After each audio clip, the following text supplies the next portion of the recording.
Hello, I am Mridul Upadhyaya.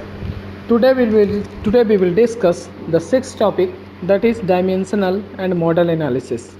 In this topic, actually this is a big topic in that various types of different things are there. Just like as in subtopic, first we will go through the dimensional and model analysis of introduction, means introduction of dimensional and model analysis. Then we will solve some secondary or derived quantities, because dimensional and model analysis is a thing when we will compare the small prototypes into the big things. So we will solve some secondary and derived quantities in this. After that, in subtopics we will also calculate the dimensional homogeneity. Then fourth subtopic is there is a method of dimensional analysis, means to evaluate the dimensional analysis different methods are there. Just like as an example, there is various types of method: Rayleigh method, Buckingham Pi method, and method of. After that we will also calculate the method of selecting repeating variables. After that we will solve the procedure for solving the problems by Buckingham Pi theorem. After that we will also discuss the model analysis. After that we will discuss the similitude, means types of similitude, types of forces acting in a moving fluid. After that we will discuss the dimensionless number. These numbers are very important in the gate point of view, means these questions will be just like as a dimensionless number. We will discuss the Rayleigh number, we will discuss the Froude number, we will discuss the Euler number, we will discuss the Weber number, and we will discuss the Mach number in the last.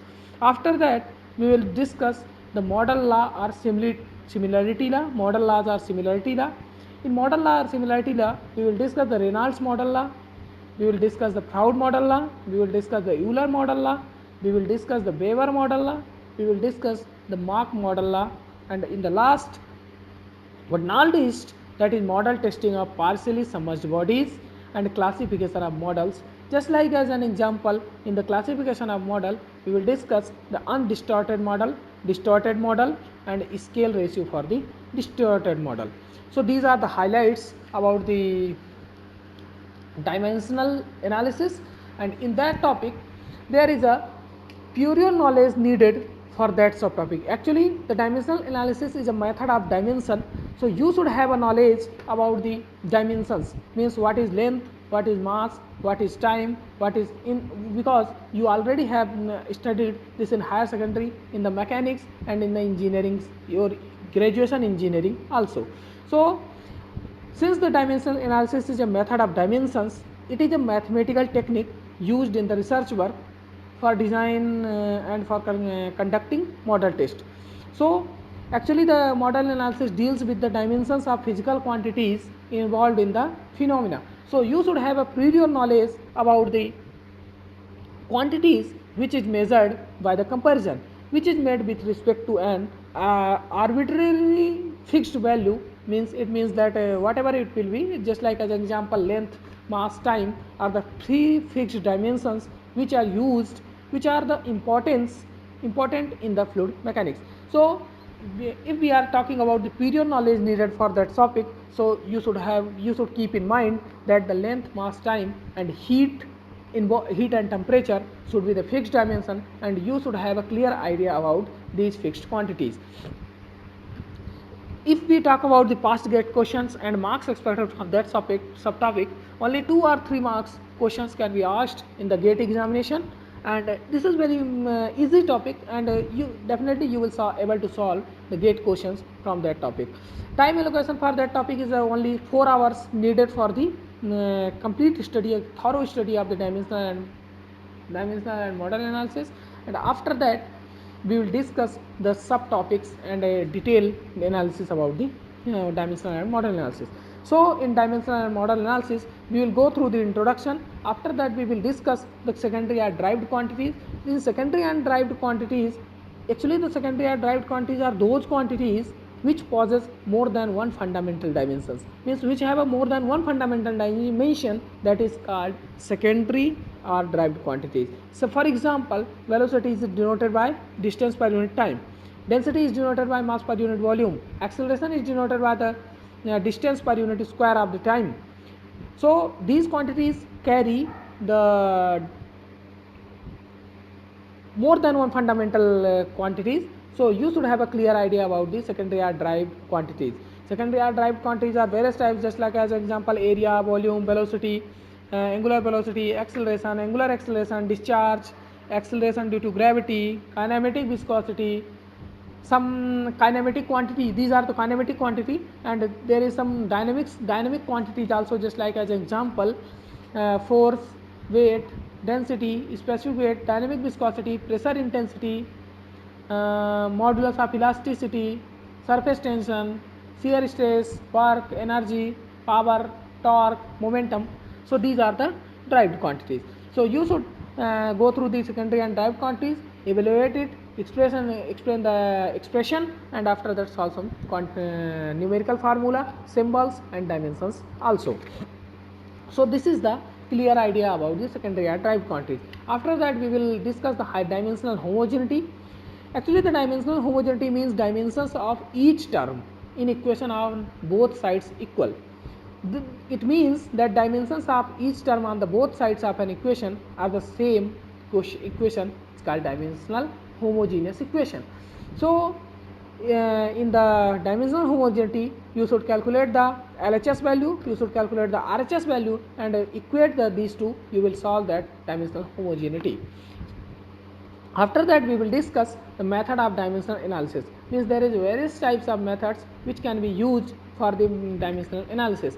If the number of variables involved in the physical phenomena are known, then relation among the variables can be determined with the two methods. What are the two methods? First is the Rayleigh method and second is the Buckingham-Pai method. In Rayleigh method, actually the Rayleigh method is a method used for determining the expression for a variable which depends upon maximum 3 or 4 variables only. If number of independent variables become more, then it is very difficult to find the expression for the dependent variable. In this method, generally what will happen, the you should consider one variable can be depends on the different variables also, and then according to the Rayleigh method you should solve it, and in the last you will calculate the k value, what is constant, and ABC are the arbitrary power. You should calculate the value of ABC, and after that you will analyze that ABC are obtained by comparing the powers of fundamental dimension on both sides. This expression can be obtained on the dependent variable. This is the basic idea about the Rayleigh method. And after the Rayleigh method expression, after the Rayleigh method study, you should solve some numerical problems in that and analyze the actual concept behind the Rayleigh method. After that, second method is also there. Means if you want to solve the dimensional analysis, you should go through the Buckingham-Pai theorem. Actually the Buckingham-Pai, then one question is there, that why the Rayleigh method is there is some problem. That's why Buckingham-Pai theorem came. Actually the Rayleigh method of dimensional analysis become more laborious if variables are more than number of fundamental dimensions. Means fundamental dimension means MLT. This difficulty can be overcome by the Buckingham-Pai theorem. So that Buckingham-Pai theorem needed for the solving dimensional analysis. So which Buckingham-Pai theorem, what it is, says, actually the Buckingham-Pai theorem is, if there is a n variable, means independent and dependent variable both, there is a n variable, then variable are arranged into the n minus m dimensionless number, and each term is called pi term. Means whatever the term will come, it will be called as a pi term. Suppose there is a number of variables and there is physical dependent variables and independent variables. In the last you will solve that and you will calculate the pi, and each equation can be solved by the principle of dimensional homogeneity, and you should calculate the ABC and obtained it. After that substitute in equation, and these pi value can be substituted in the equation, and final equation for the phenomena can be obtained in the terms of pi, and that is the basic idea about the Buckingham-Pai theorem. Actually there is a one problem in the Buckingham-Pai theorem, that how to select the repeating variables. The number of repeating variables are equal to the fundamental dimensions of the problem. So choice of repeating variables if governed by the following consideration, means any consideration, then it is very important to know the repeating method of selecting the repeating variables. As far as possible, the dependent variable should not be selected as a repeating variable. So you should calculate it. You should calculate the repeating variable from the geometry point, from the flow property, from the fluid property. Fluid property means viscosity, density, different things are here. So calculate, and after that repeating variables selected from the dimensionless group. No repeating variables should have the same dimension. These are the you should study in the method of selecting the repeating variables. After that procedure, you should step by step go to the procedure for the solving why Buckingham Pi theorem. So for problem for solving the Buckingham Pi theorem can be explained by the consideration of the problem. It is based on the problem. So solve one, take one problem and solve it based on the Buckingham Pi theorem. So there is a step. Whereas step means 5 steps to solve the Buckingham Pi theorem. Based on this, you can able to calculate the dimensional analysis. These are the two methods of solving the Buckingham Pi theorem. After that, when you will able to analyze the dimensional analysis, you should go through to the model analysis.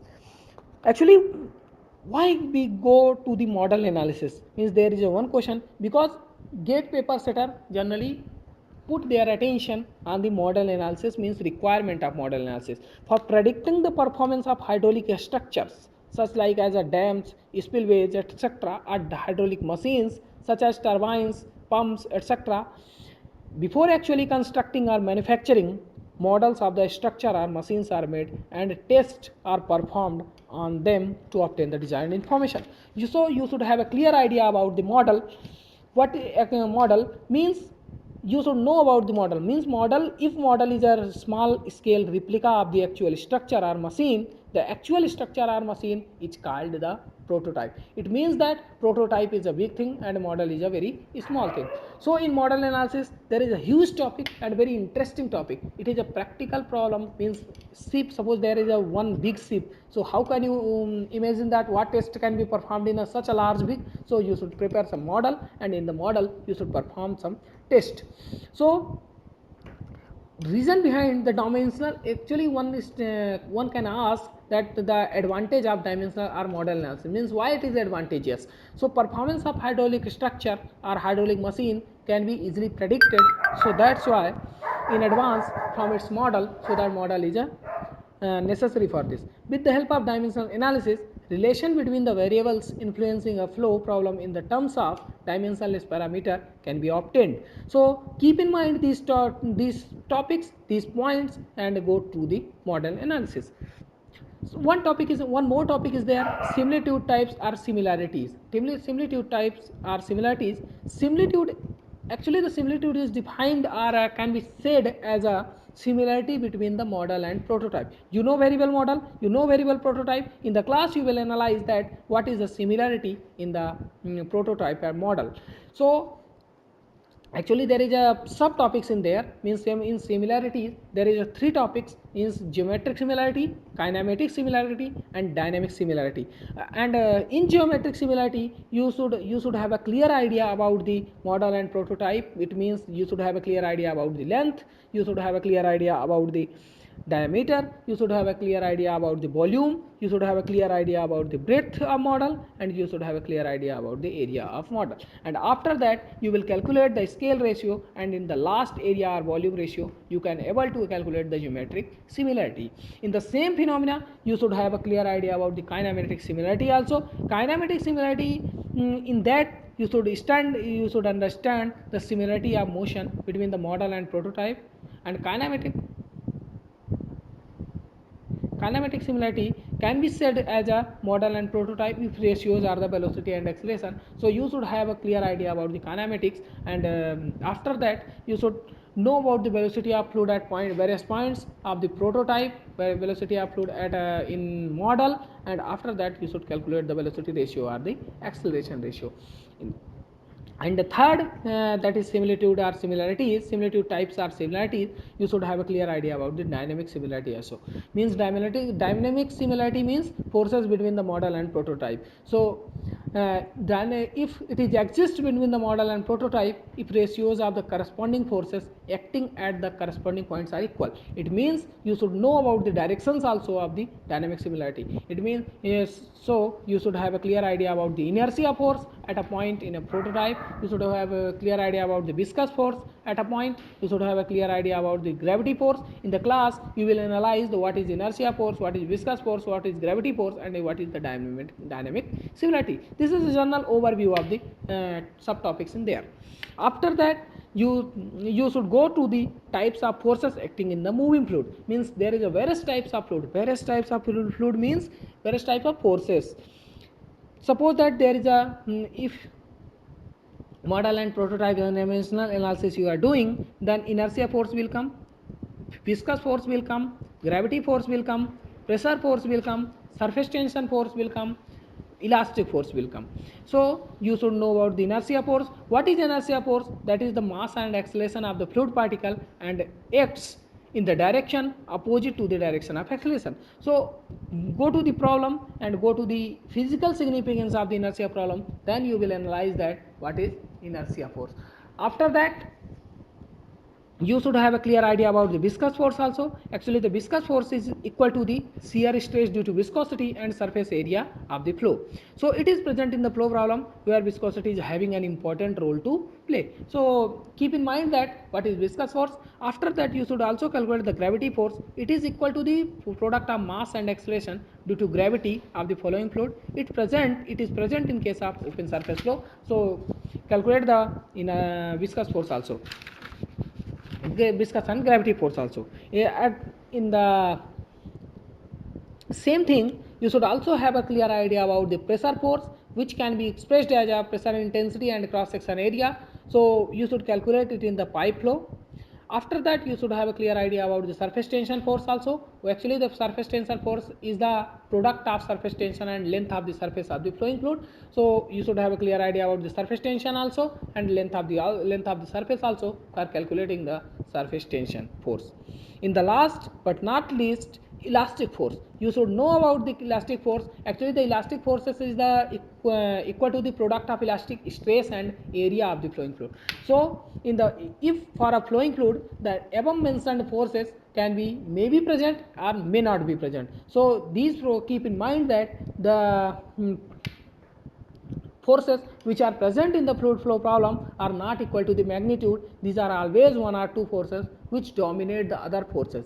So you should have a clear idea about the forces which is acting, which is dominating the other forces. This is the force phenomena. After that, we will go to the dimensionless number. Means there is a various types of dimensionless number. Dimensionless number actually the those numbers which are obtained by dividing the inertia force by viscous force or gravity force or pressure force or surface tension force or elastic force, because you know very well what is the these forces, because you have already studied that these are the subtopics. You should have a clear idea about these forces. As this ratio is a one force to other force, it will be a dimensionless number. Why it is a dimensionless number? Because it is the ratio of forces. So keep in mind that it is a non-dimensional parameter, and following types of dimensionless number will be there. You should have a clear idea about the Reynolds number. You should have a clear idea about the Proud's number. You should have a clear idea about the Euler's number. You should also study the Weber number. You should also study the Mach number. In the Reynolds number, what you will study that you should study the ratio of inertia force of flowing fluid and the viscous force, and expression you should evaluate the expression and obtain the desired ratio, desired formula for the Reynolds number. After that, in the Proud number, you should study the ratio of inertia force of the flowing fluid to the gravity force, but it should be the square root. So calculate the dimension, calculate the expression for the Proud's number also. After that, you should study the Euler number. In Euler number, you will analyze that it is also the square root of inertia force of the flowing fluid to the pressure force. So expression, evaluate the expression of the Euler numbers also. and just go through the significance of Euler number, because practically it is a very useful number. After that you should go to the Weber number. As Weber number you should have a clear idea, because Weber number is a square root of ratio of inertia force of the flowing fluid to the surface tension force. So mathematically you should express it in the Weber number, express in the surface tension force, express in terms of inertia force, and calculate the expression or formula for the Weber number. And the last, you should have a clear idea about the Mach number, because Mach number is the square root of the ratio of the inertia force to the elastic force. So calculate the inertia force, calculate the elastic force, and take the square root, and after that you will find that Mach number equal to the V by C, and in V by C explain the significance of the V by C. This is the various types of number. After that you should calculate the model law or similarity law. Actually the dynamic similarity between the model and prototype is the ratio of corresponding forces acting at the corresponding points in the model or prototype should be equal.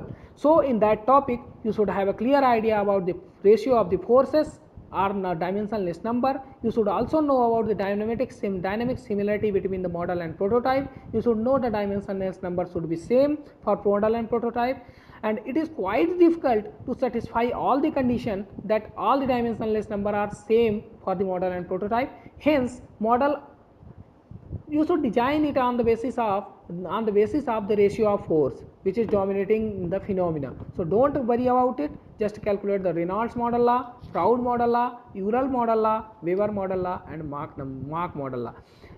If you want to discuss the Reynolds model law, so Reynolds model is a law which models are based on the Reynolds number.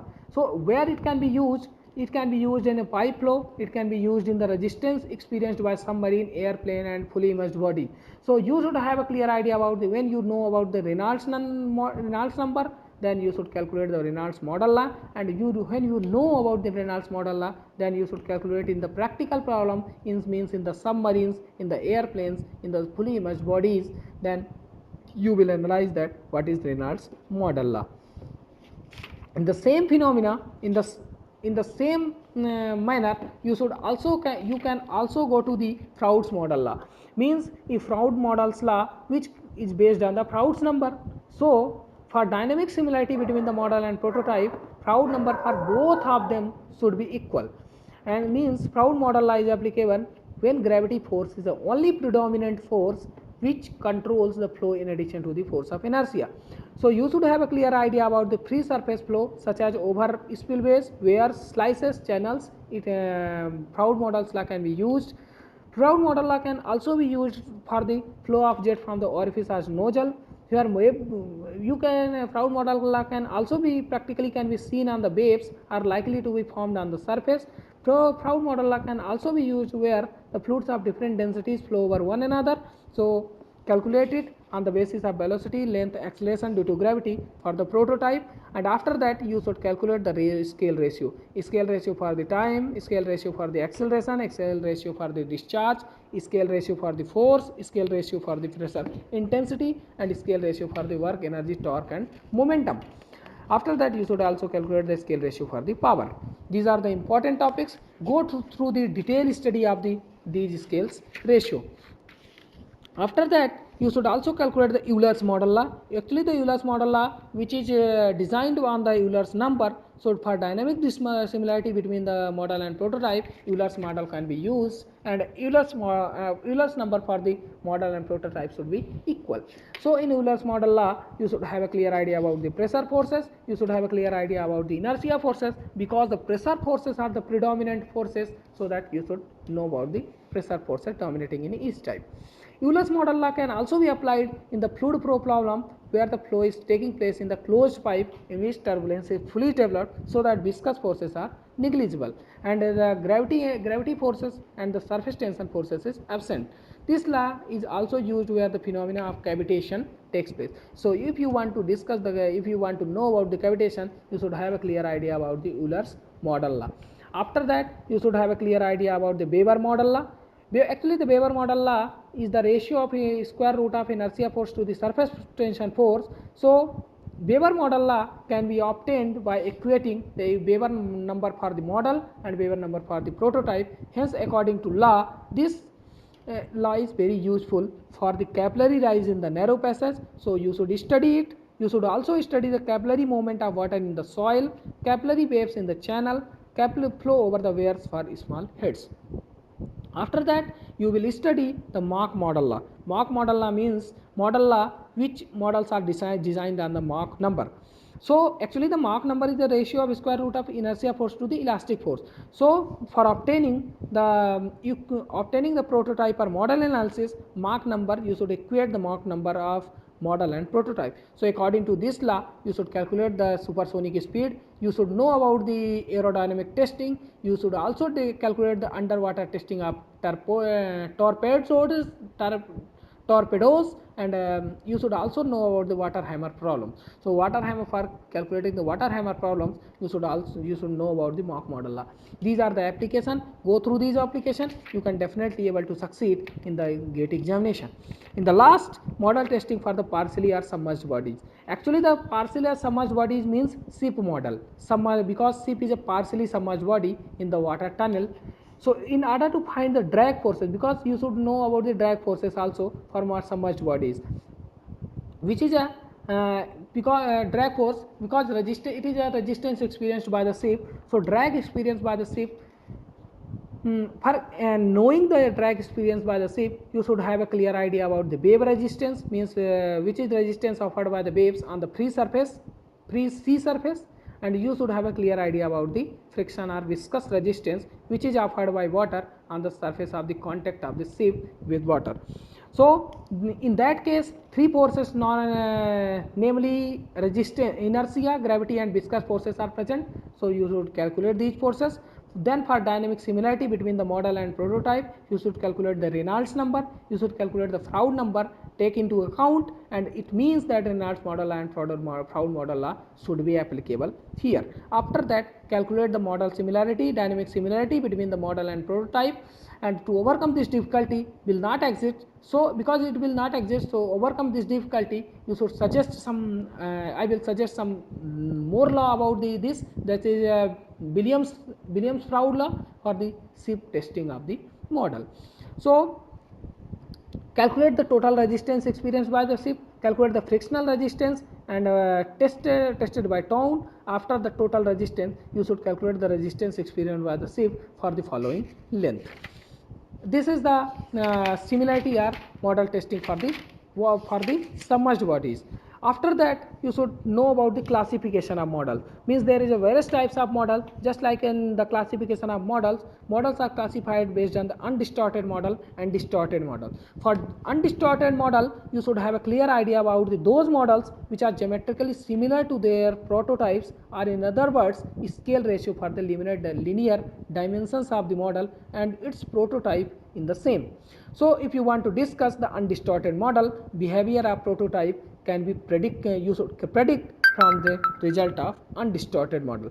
Then you will study the distorted model. Means distorted model means it is not geometrically similar to its prototype. So, if you want to study the distorted model, you should have a clear idea about the different scale ratio for the linear dimensions can be adopted. For example, if you want to discuss the distorted model in the case of rivers or harbors or reservoir, two different scale ratio will come, one for the horizontal dimensions and other for the vertical dimensions. So you should have a clear idea about the horizontal dimensions also, you should have a clear idea about the vertical dimensions also, and a model for the rivers, harbors, reservoirs will become as a distorted model. So, keep in mind that horizontal and vertical ratio can be taken into this to be same if model is undistorted.